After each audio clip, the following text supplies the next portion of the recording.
అకాల వర్షాలతో రాష్ట్రంలో 24,000 ఎకరాల్లో పంట నష్టం జరిగిందని అన్నారు మంత్రి తుమ్మల నాగేశ్వరరావు. ఇక సర్వే పూర్తయ్యాక దెబ్బతిన్న పంటలకు నష్టపరిహారం అందిస్తామని అన్నారు.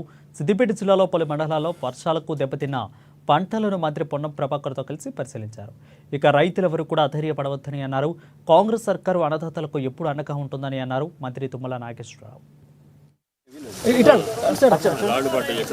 గత 3-4 రోజులుగా రాష్ట్రంలో కురుస్తున్నటువంటి అకాల వర్షాలతో పాటు రాళ్లవాన కూడా రైతాంగానికి తీవ్ర నష్టాన్ని కలిగించింది.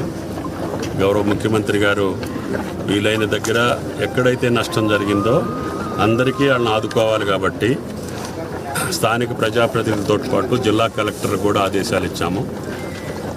నష్టపోయినటువంటి రైతుల యొక్క వివరాలన్నింటినీ కూడా సేకరించి వెంటనే ప్రభుత్వానికి పంపించమని చెప్పాము. ఈ రోజుకి 24,000 ఎకరాలు సుమారు రాష్ట్ర వ్యాప్తంగా నష్టం జరిగింది. అందుట్లో పెద్ద ఎత్తున ఎక్కువ నష్టం జరిగింది సిద్దిపేట జిల్లా.